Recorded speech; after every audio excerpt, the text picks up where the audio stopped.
All right, let's go over the warm-up. The directions told you to find the slope of each of the problems. So when we have a graph and we're finding slope, our first step is to find 2 points on the graph, start at the lower point, rise, then run the value of the slope. So I'm going to choose the intercepts. I have a point here and a point here. That's at 28, 0 and 0, 9. Those are my 2 points. Start here. I'm going to make my right triangle, rise and run. I can see that I'm running to the left, so I know right away this is going to be a negative. I like to go ahead and write that negative sign right away so that I don't forget it. So I rose 9 units. I ran 28 units to the left. I write my rise over my run. So I rise 9, run negative 28. That can be simplified. No, that can't be simplified. So that's your final answer. Negative 9 over 28. So if we want to talk about the meaning, we look at the labels on the graph. So 9 is the rise, that's miles, 9 miles. The run is minutes, 28 minutes. And the negative is going to be because she started this far from her destination. And so the negative is how much she has left to go, basically. So she was 9 away, and then she's 8 away, 7 away. That's why it's going down. So 9 miles in 28 minutes. All right, let's go to number 2. When we're given a table, the process is to choose. We can do the change in y over the change in x. So I would go through, and I would say 0 to 1. 1 minus 0 is 1. 2 minus 1 is 1. 3 minus 2 is 1. That's the y's. The x is 5 minus 4 is 1. 6 minus 5, 1. 7 minus 6, 1. So my slope is change in y over change in x. Okay? So my y's go on top of my x's. So that's 1 over 1, or a slope of 1. Okay? With an equation. With an equation, we had 2 options. We could choose some x values, plug them in, and solve for the y value. That would give me points. I would pick 2. I would have 2 points, and then I could use the slope formula. Or we could solve for y. Let's do this one by solving for y right now. So I need to get y by itself. I'm going to start by adding 2x. I have negative 3y equals 21 plus 2x. Now I could write the 2x first, because remember our goal is going to end up being to get it into y equals mx plus b. So I'll do that at the end. I'm going to divide by negative 3, both sides. Those cancel. I end up with y equals negative 7 minus 2/3 x, because I had a plus negative. We don't need the double sign, so we just write minus. And now if I want to switch it around so that the mx is in front of the b, I need to move this, and I need to remember to keep the sign with it. Now I'm not crossing the equal sign, so I'm not using inverse operations. I'm just switching these 2 terms, making sure my 2/3 stays negative, and then also my 7 is negative.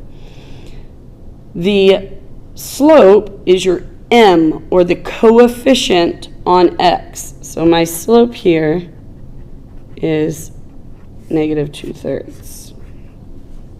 So you solve for y, and then you pick the coefficient of the x. All right, let's do the next one. Next one is finding slope given 2 points. If we find slope given 2 points, we're going to use the slope formula, which is y2 minus y1 over x2 minus x1. So our first step always, always, always is to label the points. X1, Y1, X2, Y2. And you're going to want to make sure you get real good at this process and real good using this formula because you'll be using it quite a bit.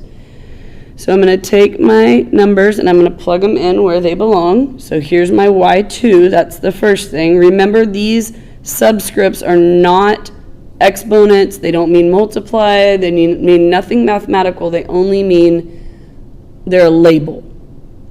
They're labels. So this is the X from the first point, the Y from the first point, the X from the second point, the Y from the second point. Okay? So Y2 is negative 11 minus Y1 is negative 1. I know that minus a negative is the same as adding, so I'm going to write it as plus 1. X2 is negative 10 minus X1 is negative 2, again minus a negative. So I have negative 11 plus 1 is negative 10. And I have negative 10 plus 2 is negative 8. Negative divided by a negative is positive, and 10 over 8 can be reduced, so you would change that to 5 over 4. Positive because negative divided by negative is positive. So my slope is 5 over 4. Okay? Next one, graph the line containing these points, then find their slopes. So this time it wants me to actually draw a graph. So you will sketch a graph on your paper. I'm going to have mine just counting by ones. So I'm going to plot my 2 points, negative 1, negative 4, so over negative 1, down 4. And then 3, 2, over 3, up 2. And I'm going to use this ruler. Where'd my ruler go? Oh no, I guess I'm not going to use a ruler. I'll use the edge of this paper. Draw them a straight line. And now that I have the line, I can do just rise over run. So I can use that right triangle, start at my lower point, make my right angle. Oops. And figure out how far I went up. So I was at negative 4, so 4, 5, 6. My rise is 6. I run to the right, so it's positive. 1, 2, 3, 4. So I have 6 over 4, which can be reduced to 3 over 2. So notice, 6 over 4 is the slope, but that reduces to 3 over 2. So rise 1, 2, 3, run 1, 2. Notice I'm back on the line again.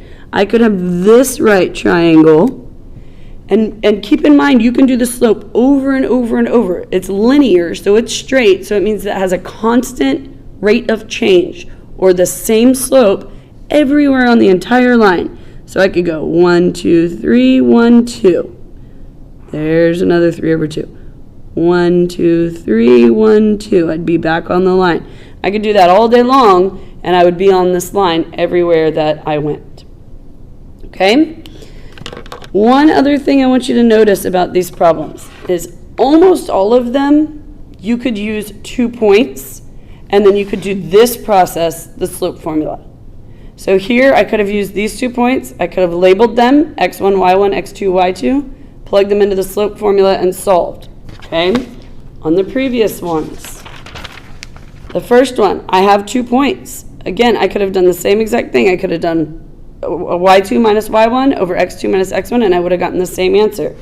A table is just a list of points. I could have picked out 2 of the points and solved using the slope formula. So the slope formula is a good option. Again, that's something you want to get real familiar with because you're going to be using it quite a bit.